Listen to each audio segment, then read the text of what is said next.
भारत के भाग्य विधाता, बहुजनों व महिलाओं के मुक्तिदाता, सिंबल ऑफ नॉलेज, भारत के संविधान निर्माता और ऐसी तमाम उपाधियों से सुसज्जित बाबा साहब डॉक्टर अंबेडकर के चरणों में सशक्त नमन करते हैं। बहुजन समाज में जन्मे तमाम संतों, गुरुओं, महापुरुषों के चरणों में सशक्त नमन करते हैं। बुजुर्ग सभी को मेरी ओर से सादर जय संविधान। पिछले कई सालों से आप सबको ज्ञात है, इस बात के लिए आप सब जानते हैं कि मैं व्यक्तिगत रूप से संविधान के विषय पे काम कर रहा हूं और समय समय पर आप सबका हमें सहयोग भी प्राप्त होता रहता है। आप सबका सहयोग हमें समय समय पर मिलता रहता है, जिस वजह से ये सफर हमने 2020 में आप सबकी अगुवाई में शुरू किया था और वहां से चलते चलते आज हम 5वें साल में प्रवेश कर चुके हैं। साथियों, जिस विषय को तमाम राजनीतिक पार्टियां चिमटे से छूना नहीं चाहती थी, चिमटे से कि कहीं हमारा हाथ ना लग जाए, चिमटे से भी नहीं छूना चाहती थी। हमारे जो सामाजिक संगठन हैं, बहुजन समाज के लगभग भारत में 10 लाख सामाजिक संगठन हैं और जिसमें करीब 4 लाख संगठन सक्रिय हैं। कोई क्षेत्रीय स्तर पे, कोई ब्लॉक स्तर पे, कोई जिले स्तर पे, कोई राज्य स्तर पे, कोई राष्ट्रीय स्तर पे, ऐसे करके करीब 4 लाख संगठन सक्रिय हैं। साथियों, हम सबको जानकारी है कि हमारा संविधान, जिसकी वजह से भारत संचालित होता है, जिसकी वजह से हमारे हक अधिकार हमें प्राप्त होते हैं,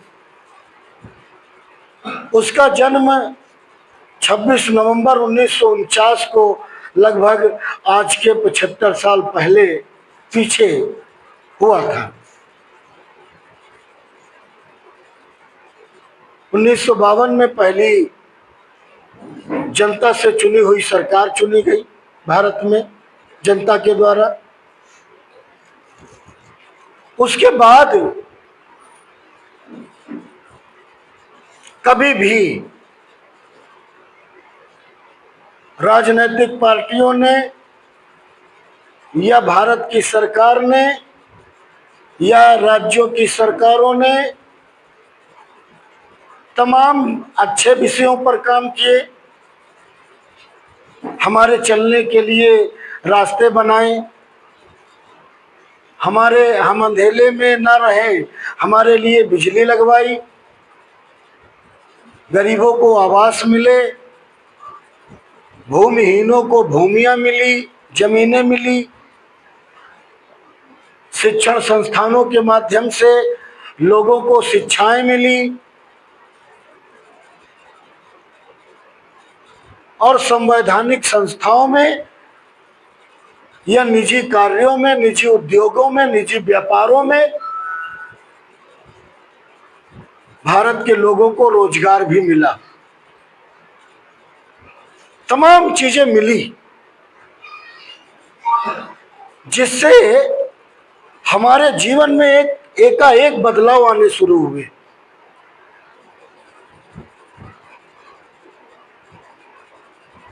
जो लोग अपनी रिश्तेदारी जाते थे अपने झोले में अपना कुर्ता रख करके,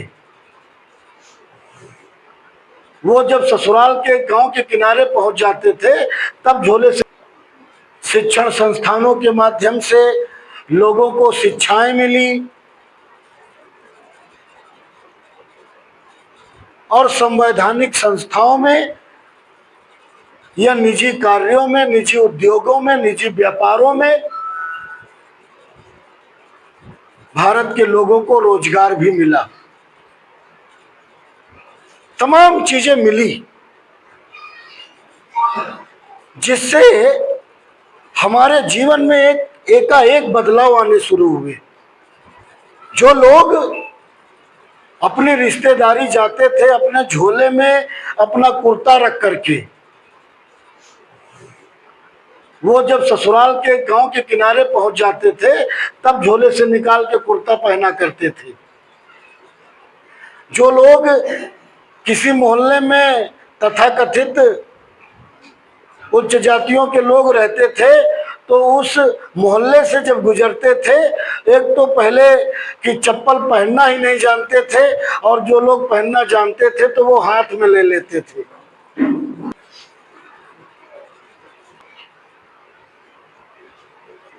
इस देश के जो सताए हुए लोग थे, जो दबाए गए लोग थे, जो कुचले गए लोग थे हजारों सालों से, जो तमाम अधिकारों से वंचित रखे गए लोग थे हजारों सालों से, संविधान वास्तव में उनके लिए आया, उनके समर्थन में आया।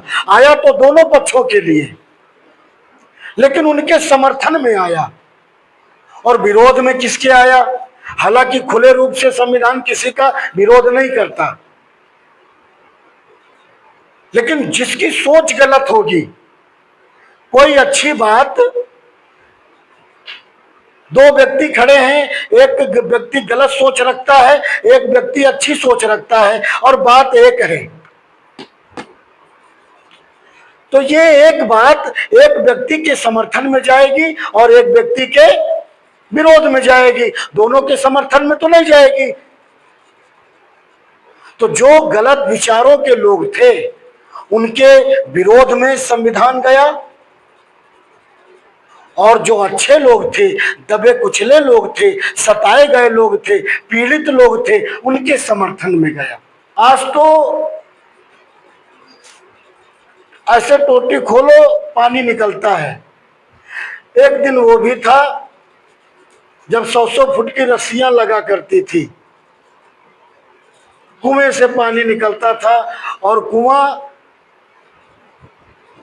गांव के लोग खोदा करते थे। सबकी हैसियत नहीं थी अपने दरवाजे कुआं खुदवाने की, जबकि फ्री में खुदता था, पैसे नहीं लगते थे। खाने पे लोग कुएं को खोदते थे। सत्तू, चने, लैया, ऐसी तमाम चीजें, जो आयोजक होता था वो ऐसी तमाम चीजों का व्यवस्था करता था। घर में सिलवट पे नमक वमक पीसा जाता था, गुड़, राब, ऐसी चीजें नाश्ता दी जाती थी और गांव के मोहल्ले के लोग कुएं खोदते थे। लेकिन वो व्यवस्था करना भी सबकी हैसियत नहीं होती थी। तो जो संसाधनों से संपन्न लोग थे वो कुएं खुदवाते थे। कुएं खुदने के बाद, पानी निकलने के बाद वो लोग अपनी बाल्टी कुएं में डालने से पहले 10 बार सोचते थे। जिन लोगों ने वही कुआं खोदने में अपना पसीना बहाया होता था, वो लोग, कुएं कौन खोदता था? एससी समाज के लोग। और खुदवाता कौन था? जनरल समाज के लोग। कुआं खुद किया, पानी निकल गया, उसके बाद फिर अगर उनकी बाल्टी कुएं में है तो हमारी हैसियत नहीं थी कि तब तक हम अपनी बाल्टी डाल दें जब तक उनकी बाल्टी बाहर ना आ जाए। हम गलत तो नहीं कर रहे थे? एकाएक 26 नवंबर 1949 के बाद एकाएक इन सारी चीजों में बदलाव शुरू हुए। पहली सरकार कांग्रेस की बनी, पहले प्रधानमंत्री पंडित जवाहरलाल नेहरू जी बने, जिनके मंत्रालय में बाबा साहब अंबेडकर भी शामिल रहे। साथियों, जब संविधान बन के आया तो संविधान मूल रूप से किनके लिए बना, किनको लाभ देने के लिए बना?